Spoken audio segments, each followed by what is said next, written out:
आगे बढ़ेंगे, बात करेंगे टिड्डियों पर एयर स्ट्राइक की। देश में टिड्डियों का आतंक कम होने का नाम नहीं ले रहा है। 9 राज्यों के 100 से ज्यादा जिले टिड्डियों से प्रभावित हैं और ऐसे में अब सरकार टिड्डियों पर सर्जिकल स्ट्राइक कर रही है। पाकिस्तान से आए टिड्डियों पर अब भारत ने एयर स्ट्राइक शुरू कर दी है। राजस्थान के कई इलाकों में अब आसमान से वायुसेना के MI-17 हेलीकॉप्टर का इस्तेमाल टिड्डियों के खात्मे के लिए लगातार किया जा रहा है।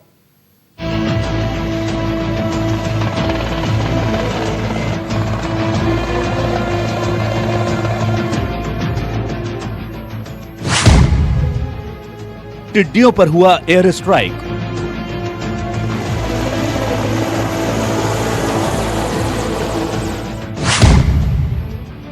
हेलीकॉप्टर से टिड्डियों के झुंड पर हमला।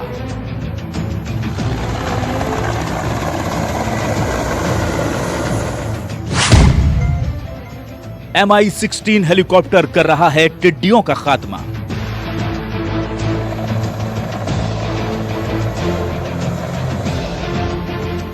जोधपुर का आसमान मंगलवार की सुबह हेलीकॉप्टर के शोर से गूंज उठा। ऊपर आसमान में उड़ रहा एयरफोर्स का MI-16 हेलीकॉप्टर और नीचे उसे निहारते लोग। किसी को समझ नहीं आ रहा था कि आखिर माजरा क्या है, लेकिन पल भर में जब खेतों को चट कर रही टिड्डियों का झुंड भी आसमान में मंडराने लगा तो ये बात समझ में आ गई कि ये तो टिड्डियों पर सर्जिकल स्ट्राइक है।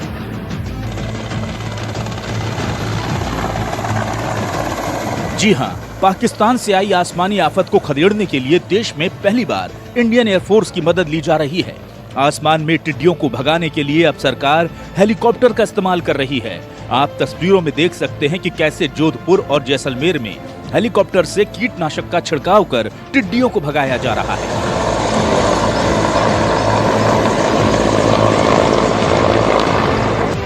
जोधपुर जिले के भीकमकोर गांव में सोमवार रात अचानक से टिड्डियों ने हमला कर दिया और ये झुंड इलाके के 4 किलोमीटर तक फैल गया। लेकिन इससे पहले कि लाखों की संख्या में आई ये टिड्डियां खेतों को चट कर जाती, जिले के टिड्डी नियंत्रण विभाग ने इसकी सूचना एयरफोर्स को दे दी। इसके बाद मंगलवार सुबह जो MI-17 हेलीकॉप्टर जोधपुर के आसमान में उड़ने लगे और टिड्डियों पर कीटनाशक का छिड़काव शुरू कर दिया। छिड़काव तो जितनी टिड्डी आएंगी उनको सबको नियंत्रण करेंगे।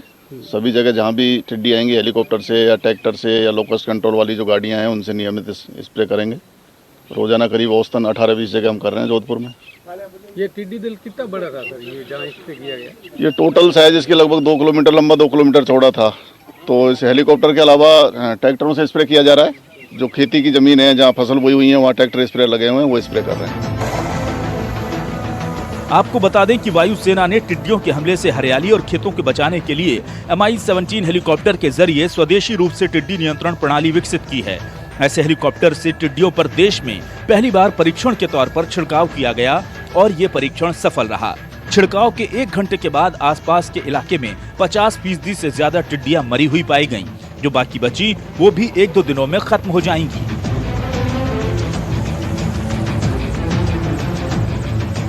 राजस्थान के जैसलमेर में भी सोमवार को अचानक टिड्डियों का टेरर पहुंच गया। ऐसे में यहां भी खेत खलिहान को टिड्डियों के हमले से बचाने के लिए हेलीकॉप्टर का इस्तेमाल किया जा रहा है। खेतों में खड़े इस हेलीकॉप्टर के नीचे लगे टैंक में पहले कीटनाशक भरा जाता है, फिर ये आसमान से इसका छिड़काव कर टिड्डियों का सफाया कर देते हैं।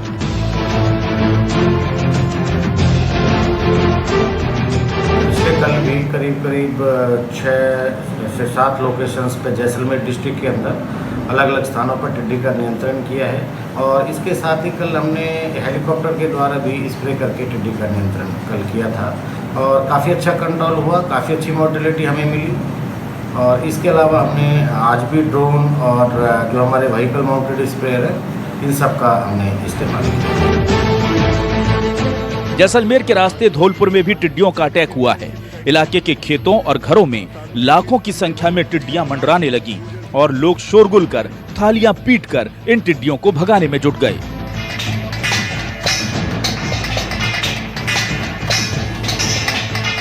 राजस्थान में पाकिस्तान की तरफ से आ रही टिड्डियों के कारण फसल को पिछले कुछ समय में काफी नुकसान पहुंचा है। टिड्डियों की वजह से राजस्थान के 33 में से 20 जिलों में अब तक 2 लाख हेक्टेयर से ज्यादा फसल खराब हो चुकी है।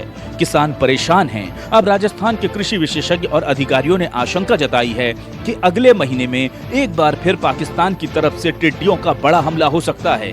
इस हमले में करीब 4,000 करोड़ की प्रदेश की 10% फसल बर्बाद भी हो सकती है। ऐसे में सरकार टिड्डियों के हमले से निपटने के लिए कमर कस रही है, जिसका ताजा उदाहरण इनके खात्मे के लिए हेलीकॉप्टर का इस्तेमाल होना है। Bureau report, news 24।